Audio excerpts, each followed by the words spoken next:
Hello everyone and welcome to my beginner tips and tricks slash things I wish I knew when starting out. I'm a newcomer to the series, so I hope this video helps. Without further ado, thank you guys so much for choosing my video. Let's get into this, and I will give spoiler warnings.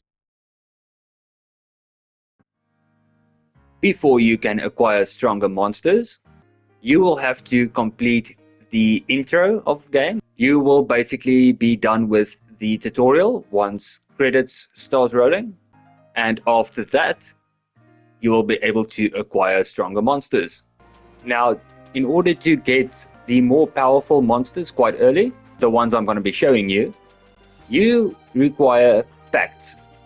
The first place you will be able to purchase pacts will be in Appleton, in this little shop right here.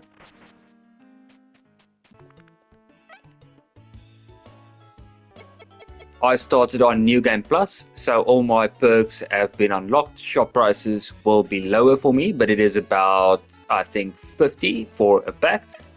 So feel free to purchase maybe 2 pacts, I guess, more or less. I will show you a trick to make sure 2 pacts are enough. Or if you find a backpack, maybe, hopefully, yeah, there we go, normal pact, and that should suffice. Now we can continue and go ahead and capture the monster. To the right or east of Appleton, you will find this little guy. What you do is we save and we just hope we get lucky. Playing on easiest difficulty, so results may vary. That was a lot of luck. First try, I now have a level 36 monster. Up next, to the south of Gramercy, you will find this little guy waiting in the water. Now, same as before, save just in case, interact. Hope you get lucky. If not, and you run out of packs, that is completely fine.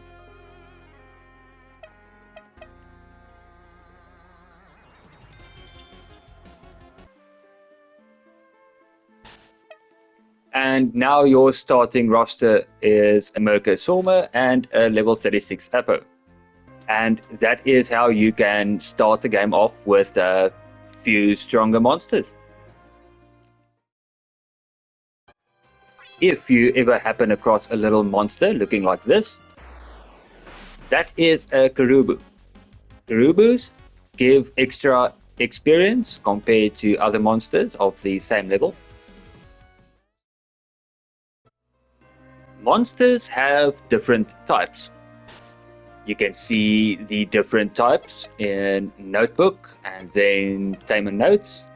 Monster types: blue, wool; red, brute; purple, malicious; green, unstable; and orange, relentless. Types are effective against each other in this order, increasing damage by 1.5x. Blue going to red, going to purple, going to green, going to orange, and then orange going to blue. Now in reverse order, they do less damage. But instead of remembering this, an easier way to do this, during battle, look at the bottom left of the screen. It will show you exactly in which order the types outperform the previous type. Blue beats red, red purple, purple goes green, green orange, and then orange blue. A neat little way to not remember the types, but yeah, that helps me a lot. I tend to forget stuff like that. After your first encounter with a boss fight in Appleton, I'm not going to say anything more about that, but you get something that really opens up the world. And at that point, it's a really good idea to head for Scarred Province, specifically right there. The easiest way to reach that area, I would say, is starting from Gorgon Fort and follow along.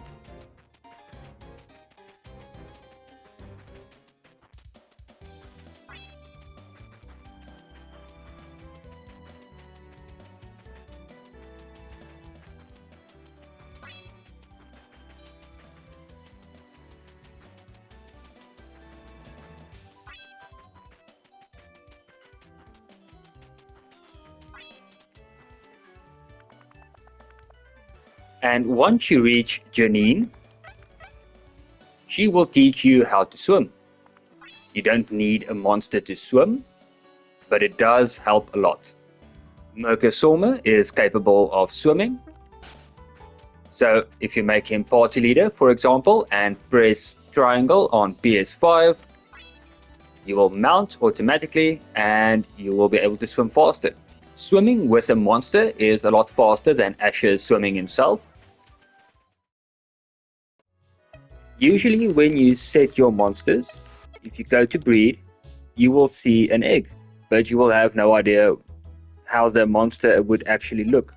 Do, however, take what I'm about to say with a grain of salt, because it has not failed me yet, but I have also not tested this with every possible monster there is. So it may fail sometime, somewhere, somehow, it may fail.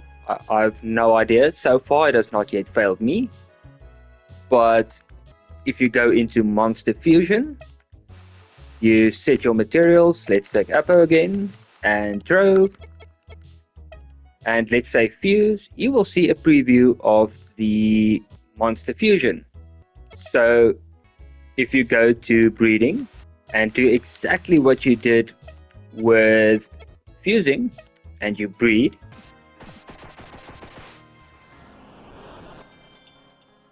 there we go. Now you may see the color from this monster did not carry over. Because I used a rainbow colored monster, it does not carry over when breeding, it only carries over when fusing. But the monster itself, nonetheless, is the same. Speaking of fusions, an easy way to spot if a fusion is going to be an absolute fusion, such as Hooclaw and Pursuit, the other monster will be glowing just like Hooclaw currently is. That is a nice little way to see if you will get an absolute fusion. And this is going to be the absolute fusion. You also don't need to worry about the genome editor at all. That doesn't matter when it comes to absolute fusion.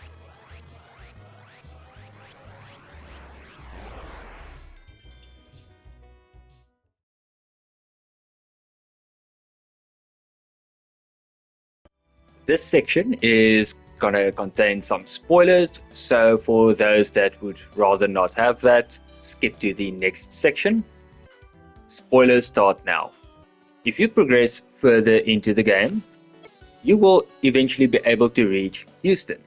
And there will be a secret, I like to call them special monsters. One of them is located in Houston, but it's really easily missable. I'm going to show you exactly where he is. So, once you reach Houston, you will see a gap in the wall. If you go through, follow along.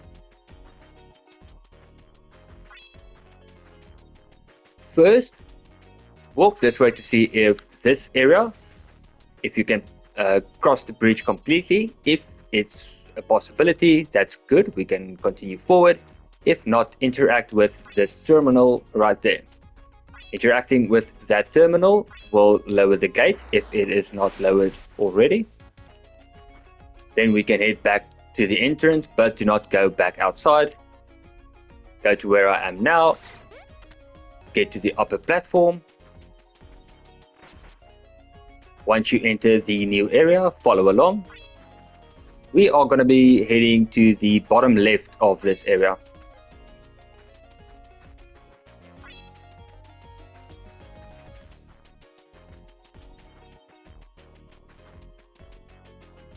At the end of this little corridor, you can go up.